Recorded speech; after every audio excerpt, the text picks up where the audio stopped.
Bonjour tout le monde, c'est Marie-Laure. Alors aujourd'hui nous allons parler d'un autre supplice que l'on vit durant une relation avec un ou une perverse narcissique. C'est le supplice du cerveau qui n'arrête pas de réfléchir, de penser, d'essayer de trouver des liens.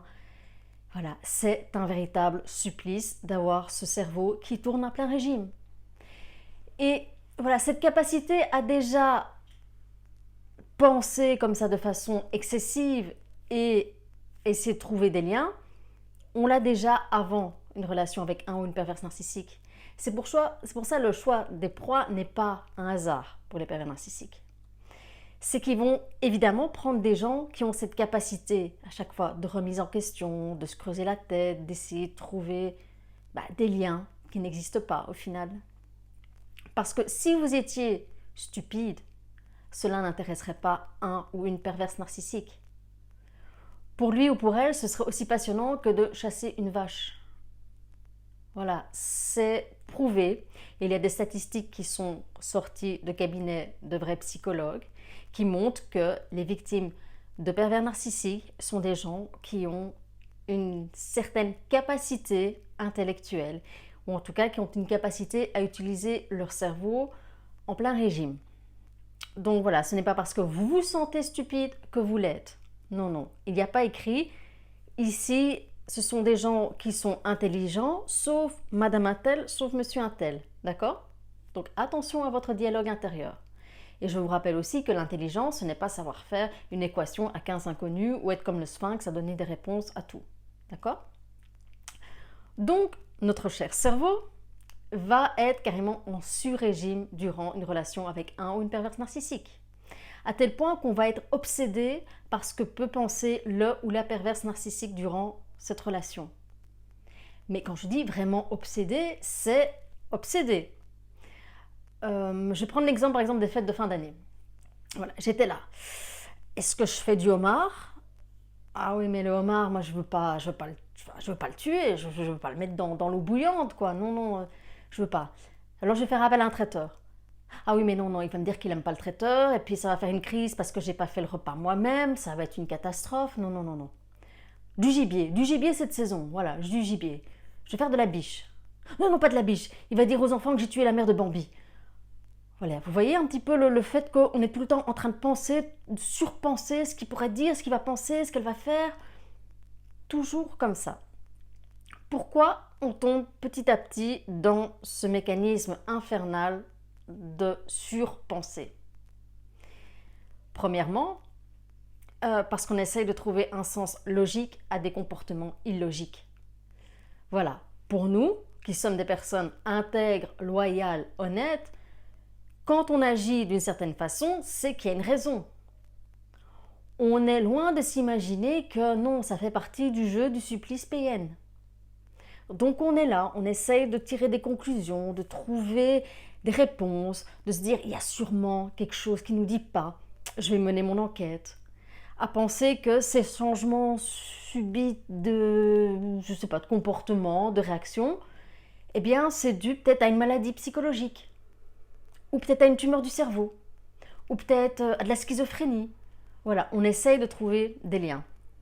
On essaye de trouver des liens et une explication en fait qu'aussi ils agissent différemment de ce qu'ils nous ont dit.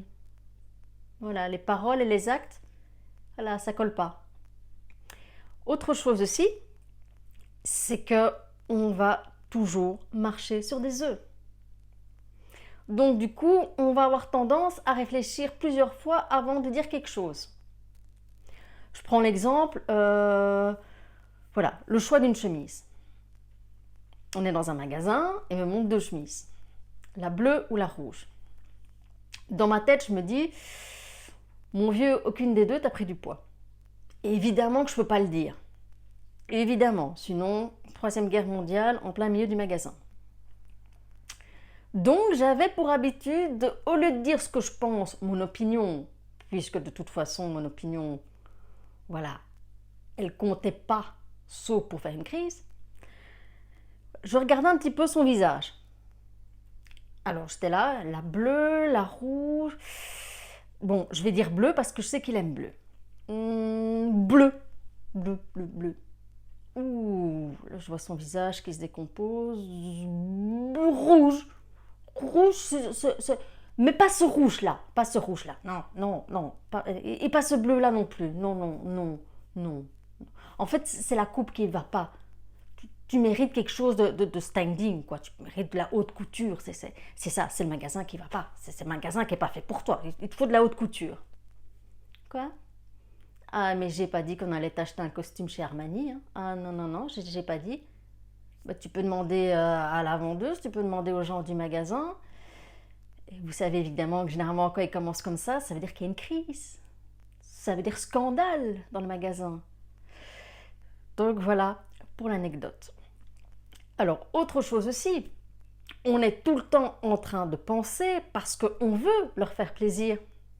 On veut retrouver notre statut de flamme jumelle, de compagnon idéal. Voilà, on veut toujours leur faire plaisir. Et puis on se rend compte qu'en fin de compte, rien ne fait jamais plaisir.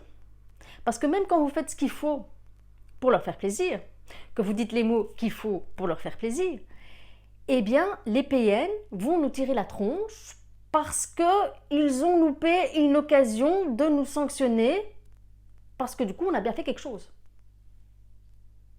Alors, les gens qui n'ont pas vécu avec un PN ou une PN vont se dire « Hein ?» Voilà, ben oui, c'est ça la relation avec un ou une PN. C'est que même quand vous faites quelque chose de bien, vous serez sanctionné parce que, eh bien, du coup, le ou la PN loupe une occasion de nous sanctionner. Incroyable. On ne comprend rien, quoi. C'est incroyable, quoi. Et oui. Autre chose aussi, on passe beaucoup de temps à réfléchir parce qu'on veut comprendre c'est quoi leur définition de l'amour. Alors ça, évidemment, quand on n'a pas encore compris que les pervers narcissiques n'ont pas la même vision que nous de l'amour et surtout qu'on ne sera jamais sur le même piédestal. Donc, voilà, on pense que, voilà, ils ont une vision assez spécifique de l'amour. Que pour eux, l'amour, c'est ils prennent tout, on donne tout, et en fait, là, on se retrouve avec des miettes. Mais voilà, on est toujours essayé de, voilà, comment est-ce qu'il ou elle voit les choses en amour. Autre chose aussi, c'est que on réfléchit beaucoup parce qu'on se remet en question. Vu que l'autre n'arrête pas de nous dire que c'est nous le problème, que c'est parce qu'on a vécu ça qui fait qu'on est occupé de bousiller la relation. Donc, comme on est des gens intelligents, on a cette capacité à se remettre en question. Et donc, on va être là, on va creuser, on va analyser. Oui, il a peut-être raison, c'est peut-être parce que j'ai vécu ça quand j'étais petite. Ah, elle a peut-être raison, c'est peut-être moi qui suis trop comme ceci, pas assez comme cela. Et du coup, voilà, on va chaque fois se remettre en question. Il faut dire aussi que quand il y en a constamment quelqu'un qui nous reproche tout et n'importe quoi, même ce qui peut se passer à 100 km à la ronde, voilà, on a un peu, à un moment donné, on se pose la question, enfin, qu'est-ce qui se passe, quoi? Autre chose, pourquoi on se transforme en super penseur, c'est parce qu'avec eux, rien n'est jamais simple. Rien. Même des simples vacances, même aller boire un verre sur une terrasse, rien n'est simple. Il y a toujours quelque chose qui va se passer. Le ou la PN va ressortir des vieux dossiers. Le ou la PN va imaginer que... Et il va en tirer des déductions, vous êtes là. Quoi? Voilà, rien n'est jamais simple. On ne peut pas avoir des petits moments tranquillement. Non, non. Il faut toujours une prise de tête, puisque c'est avec ça qu'ils se nourrissent. Et ben, vous l'avez compris, on est là en train de penser, de se remettre en question, mais en même temps, il y a quelque chose en nous, notre intuition qui nous dit il faut se barrer, ça va pas. Il y a notre cœur qui nous dit ok, mais là t'en baves, là t'as mal, il faut se barrer. Et alors du coup, on est là entre le cœur dit quelque chose, la tête pense autre chose, l'intuition crie autre chose. Wow, dans notre tête, on ne sait plus trop quoi. Et on va vraiment s'épuiser. On va s'épuiser parce qu'à force de penser, de trop réfléchir, on n'aura plus assez d'énergie pour prendre des décisions sur autre chose. Donc du coup, on va nous en remettre au PN ou à la PN. Et ce qui fait aussi que, on va de plus en plus repousser nos limites. Ce qui fait qu'on va être de plus en plus tolérant aux abus parce qu'on n'aura plus la niaque pour justement remettre les choses en place, pour se défendre. On n'aura plus la niaque. Donc voilà, c'est un cercle vicieux. Et je pense aussi que il est important de se rappeler que cette capacité à toujours surpenser, surréfléchir, faire des liens, on l'aura encore durant notre guérison, durant notre convalescence. Parce que le cerveau a aussi pris l'habitude de réfléchir à plein régime. D'accord? Et que c'est vraiment une désintoxication qu'il faut faire à certains moments de votre guérison. C'est pour ça qu'à un moment donné, vous allez devoir choisir, ok, maintenant, je sais tout ce qu'il faut sur le sujet, je sais le principal, maintenant il est temps pour moi de me recentrer sur moi, sur ma vie. D'accord? Voilà, j'espère que cette petite vidéo vous a réconforté sur le fait d'être en sur-régime mental, de chaque fois réfléchir, penser au PN ou à la PN. Voilà, donc ne vous inquiétez pas, c'est une habitude qu'il faudra petit à petit perdre, mais c'est possible. Vous allez même apprendre à lâcher prise, d'accord? Je tiens à vous remercier pour le nombre d'abonnés. Merci pour votre confiance de plus en plus grande. Merci beaucoup. Merci beaucoup pour vos retours par email concernant les articles que j'ai eus dans la presse, notamment les 2 pages dans la DH. Merci beaucoup. Merci pour vos encouragements, vos commentaires. Voilà, j'espère que cette vidéo vous a parlé. Si c'est le cas, expliquez-moi en commentaire en quoi ça vous a parlé. Et voilà, moi je vous souhaite de joyeuses fêtes de fin d'année. Profitez des moments avec ceux qui vous sont chers, ceux qui sont importants pour vous. Loin de toute personne toxique, si possible. Et voilà, profitez et restez bienveillants envers vous-même. Je vous retrouve en janvier avec une nouvelle chaîne qui sera également une chaîne de coaching de vie, de love coach, parce que je ne suis pas qu'une coach PN. Moi, ce que j'aime, c'est aider les gens après, parce qu'il y a une vie après les pervers narcissiques. Donc nous allons parler de différentes choses sur cette chaîne. Mais je vous en dirai plus en début janvier. D'accord?